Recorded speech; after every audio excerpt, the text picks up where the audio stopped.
जैसा कि हम सबको पता है 2027 में अर्ध कुंभ लगने वाला है उत्तराखंड के अंदर हर की पौड़ी में। जी हाँ, वहां पर इस टाइम पे अलग अलग तरीकों के विवाद चलना शुरू हो गए हैं। ये कोई नई बात तो है नहीं कि हिंदुओं के त्योहार अगर आना शुरू होते हैं तो फिर से एक नया विवाद कांग्रेस पार्टी लेकर आपके सामने आ जाती है। इस बार हमने एक नया विवाद इस चीज पे देखा है कि बीजेपी के एमपी बहुत टाइम से कह रहे थे कि जितने भी गैर हिंदू हैं उनको 105 गंगा घाटों के आसपास नहीं घूमने दिया जाए। साथ ही साथ हरिद्वार से लेकर रुड़की तक इस पूरे स्पैन ऑफ टाइम में जहां पर भी कुंभ लगने वाला है वहां पर गैर हिंदुओं की इजाजत या फिर एंट्री नहीं देनी चाहिए। तो इसके लिए पुष्कर सिंह धामी ने ये प्रपोजल आगे बढ़ाने की बात की है, सेंटर से अप्रूवल लेने की भी बात कर रहे हैं वो। इसके बाद से कांग्रेस के बहुत से नेताओं ने इसके खिलाफ ऑब्जेक्शन उठाया है कि ये चीज नहीं होनी चाहिए। और हमारे हिंदुस्तान के इतिहास में ऐसा पहली बार हो रहा है कि कुंभ या कि कोई देश के इतने बड़े पर्व पे गैर हिंदुओं का आना जाना मना किया जा रहा है। मैं आपको बता दूं ऐसा पहली बार नहीं हुआ है। अगर आप जगन्नाथपुरी की बात कर लेंगे उड़ीसा के अंदर, वहां पे भी गैर हिंदुओं का आना जाना एक तरीके से बैन है। दूसरी चीज, वो टाइम भी आपको याद होगा जब ये सब इंडिया की बात हो गई, इनफैक्ट नेपाल के अंदर भी पशुपतिनाथ के अंदर सोनिया गांधी को एंट्री नहीं मिली थी क्योंकि वो एक गैर हिंदू थी। ऐसा कोई पहली बार नहीं हो रहा है कि किसी हिंदू स्थल पे किसी मुस्लिम या फिर किसी गैर हिंदू की एंट्री बैन की जा रही है। आज ये सवाल किस बेसिस पे उठ रहा है मुझे ये नहीं समझ में आ रहा है, क्यों बोला जा रहा है जबकि मक्का मदीना के अंदर इतने सालों से हिंदुओं का हा भी नहीं जा पाता है। आप उस एरिया के अंदर भटक भी नहीं सकते, आपका वीजा भी नहीं लगेगा। क्या उसके खिलाफ कांग्रेस के लोगों ने आज तक कुछ भी नहीं बोला? दूसरी ओर कांग्रेस के जो नेता हैं वो ये बोलते हैं कि जितनी भी बीजेपी रूलिंग स्टेट्स हैं उसके अंदर ही हम ऐसे प्रावधान देखते हैं, जबकि तिरुपति में कितने टाइम से नॉन हिंदुओं का जाना वर्जित है। और वहां पे अब चंद्रबाबू नायडू की सरकार है, उसके पहले बीजेपी की सरकार थी भी नहीं। सदियों से वो मंदिर खुला हुआ है और सदियों से वहां पे गैर हिंदुओं का जाना मना किया गया है। अब आप कह सकते हैं कि चंद्रबाबू की नायडू सरकार आ चुकी है, बीजेपी आंध्र प्रदेश में आ चुकी है, इसलिए ऐसा कुछ भी हो रहा है। पर अब मैं आपको लेकर चलती हूँ केरला के अंदर, जहां पर बीजेपी अभी तक आई भी नहीं है ढंग से। नगर पालिका के इलेक्शन में आई है पर सीएम की कुर्सी पे अभी भी पिनराई विजयन जी बैठे हुए हैं। सीपीआईएम की पूरी कम्युनिस्ट पार्टी है वहां पे, लेफ्टिस्ट आइडियोलॉजी है, उसके बावजूद भी सबरीमाला मंदिर के अंदर एक भी गैर हिंदुओं का जाना वर्जित है। तो इसमें मुझे बात समझ नहीं आ रही है, इसमें बात हिंदू और मुस्लिम की आ कहां से रही है? हर एक रिलीजन के अपने एक सिंगल रूल्स होते हैं और उस चीज को फॉलो अप करना चाहिए। आप हिंदू, ऐसे बहुत से मुस्लिम स्थल हैं, ऐसे बहुत से मुस्लिमों की चीजें इंडिया के अंदर भी जहां पे आप हिंदू होके नहीं जा सकते हैं।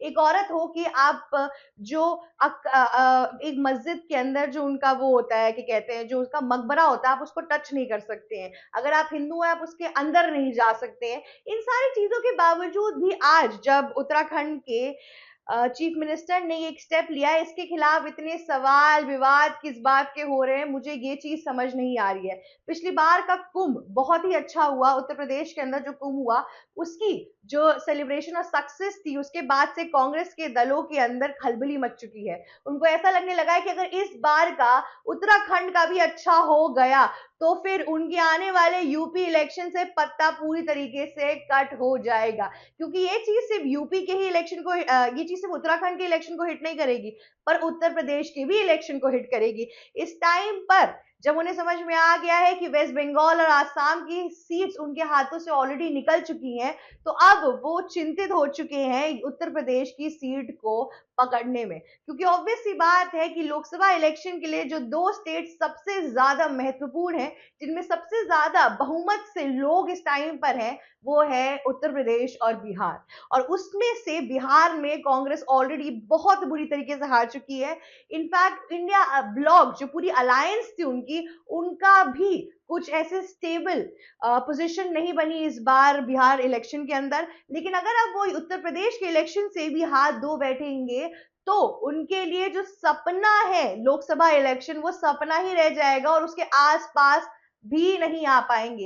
इस वजह से ये सारी अड़चने आना शुरू हो गई है। अभी तक इस चीज को इस जो प्रपोजल है इसको अभी तक पूरी तरीके से एग्जीक्यूट नहीं किया गया है, अभी विचार में रखा गया है, होल्ड पर है, ऐसी बातें हो रही हैं। और ये पुष्कर सिंह धामी की अपनी खुद की सोच नहीं है, जितने भी गंगा घाट संगठन के लोग हैं, जो भी हरिद्वार के अंदर जो देवभूमि है हमारी, वहां के जो साधु संत हैं, उन्होंने ये डिसीजन लिया है, उन्होंने अर्जी डाली है पुष्कर सिंह धामी से कि आप प्लीज ऐसा कुछ कर दीजिए। बीते दिनों में उत्तराखंड में बहुत कुछ हुआ, हमने देखा कि कैसे नॉर्थ ईस्ट का एक लड़का जो एंजल चमका था, उसके साथ किस तरीके से अलग अलग स्लर के बेसिस पे उसको मारा गया, और उसके बाद से उसके ऊपर पूरी आउटरीच आई, और उसके बावजूद भी पुष्कर सिंह धामी ने उसके खिलाफ तुरंत स्टेप लिए, तुरंत एक्शन लिया गया। और इन सब चीजों की वजह से इस टाइम पे कांग्रेस के अंदर खलबली मची हुई है कि अरे इतने जल्दी सारे स्टेप्स लिए जा रहे हैं, इतने जल्दी हर चीज एग्जीक्यूट किया जा रहा है, और अगर एक और अर्ध कुंभ का जो पूरा कार्यक्रम इस बार होने वाला है हरिद्वार के अंदर, अगर वो भी सक्सेसफुल हो गया, तब कहां जाएगी कांग्रेस पार्टी। इस डर के मारे लोगों ने अलग अलग आइडियोलॉजी इस टाइम पे फैलाना शुरू कर दिया है। देखिए, ये बात तो सच है कि अगर गैर हिंदुओं को वहां पे जाना मना, वहां से जाने से मना कर दिया जाएगा तो एम्प्लॉयमेंट में दिक्कत आएगी, अलग अलग तरीकों में दिक्कत आएगी, पर अभी तक ये प्लान एग्जीक्यूट नहीं हुआ है। ना ही सरकार ने अभी तक ये बोला है कि अगर गैर हिंदू वहां पे अलाउड नहीं होंगे तो उसके जगह पर उन लोगों को कहाँ रखा जाएगा, एम्प्लॉयमेंट में दिक्कत नहीं आए, इन सब चीजों में दिक्कत ना आए, इन सब चीजों की बात अभी तक सरकार ने सामने लाई नहीं है। तो हम पहले से उस चीज को सोच समझ के अपने हिसाब से नहीं बोल सकते। क्या पता सरकार ने तैयारी की हो, या क्या पता सेंटर अभी इस चीज के लिए मना ही कर दे, पर इस चीज के लिए सवाल उठाने वाले लोग जो सवाल उठा रहे हैं, उनका कोई हक नहीं बनता सवाल उठाने का, क्योंकि ऐसा कुछ पहली बार नहीं हो रहा है। अंग्रेजों के टाइम से ये सब प्रथाएं चलती आ रही हैं, ऐसा कुछ नया पुष्कर सिंह धामी नहीं लेकर आ रहे हैं। और जस्ट बिकॉज ये कुंभ की बात है, और कुंभ से कांग्रेस को इस बार का ये डर लग रहा है कि अगर ये वाला भी सक्सेसफुल हुआ तो आगे जाके उत्तराखंड के इलेक्शन में भी दिक्कत आने वाली है, इसलिए इतनी कठिनाइयों का सामना ये लोग लेकर आ रहे हैं। बाकी आगे देखना बहुत दिलचस्प होगा कि इस पूरे चीज के अंदर क्या स्टेप्स लिए जाते हैं, किस तरीके से पुष्कर सिंह धामी इस पूरे प्रोग्राम को हैंडल करते हैं। कुंभ के ऊपर लोगों की बहुत तरीकों से आंखें गड़ी हुई हैं, क्योंकि जब से यूपी के सीएम योगी आदित्यनाथ ने इतना अच्छा कुंभ ऑर्गेनाइज करवाया था, उसके बाद से अब उत्तराखंड से भी सिमिलर तरीके की अपेक्षाएं रखी जा रही हैं। इतना ही नहीं, जिस तरीके से यूपी ने टूरिज्म से कमाया था कुंभ के टाइम पर, उसी तरीके से उत्तराखंड के पास भी ये बहुत अच्छा मौका है अपने टूरिज्म को एक नई दिशा देने का।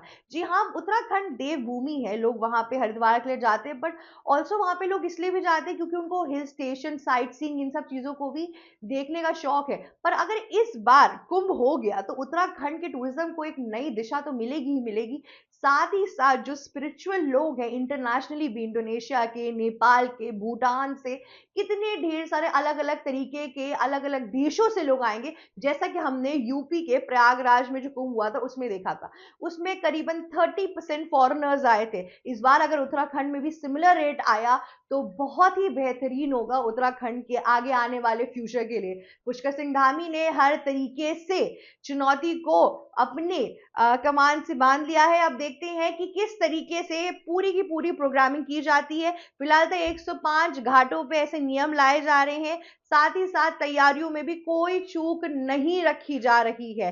पूरी देश की निगाह इस टाइम के अर्ध कुंभ पर है। साथ ही साथ इसमें कल्चरल इवेंट्स भी होने वाले हैं, और तो और उत्तराखंड के लोगों के लिए बहुत अच्छा मौका आने वाला है कि वो अच्छे से कमा पाए और अपने टूरिज्म को नई दिशा दे सके। अब कोई कुंभ आएगा, उत्तराखंड आएगा इतना दूर, तो जरूरी थोड़ा कि सिर्फ हरिद्वार ही घूम के चला जाएगा, नहीं, वो और सब जगहें भी जाएगा। तो एक हरिद्वार का जो सीजन हुआ करता था ना, कि या फिर मैं बोलूं उत्तराखंड का एक सीजन होता था कि इस टाइम पे लोग जा रहे हैं, ऐसा हो रहा है, इस चीज को अब अलग दिशाओं में लेकर जाया जाएगा और इस चीज में एक चेंजेस आएंगे।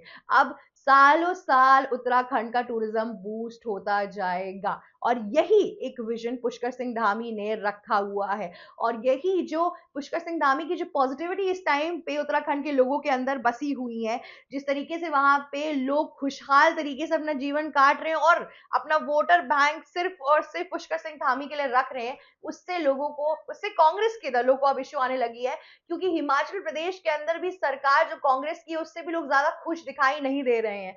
तो अब वहां से भी सरकार गिरने के पूरे चांसेस है। अब अगर वहां से भी गिर गई तो अगर उत्तराखंड से भी नहीं मिल पाई इनको, नेक्स्ट इलेक्शन में भी इनका कुछ नहीं हो पाया उत्तराखंड के अंदर, तो पहाड़ी रीजन से धीरे धीरे करके कांग्रेस फिर से हाथ धो बैठेगी। फिर क्या पता, अब पिछली बार जब भारत जोड़ो किया था तब हिमाचल प्रदेश मिला था, इस बार वोटर चोरी में ये उत्तराखंड के और यूपी लेके जाना चाहते हैं, पर क्या पता इनके हाथों में कुछ भी ना आए।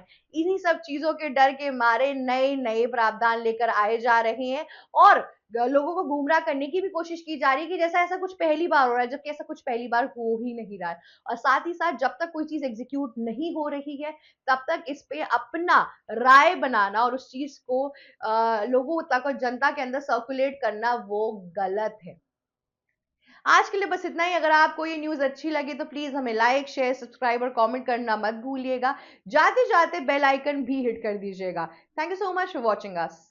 एबीसी हिंदी न्यूज, आज ही जुड़िए हर खबर के साथ।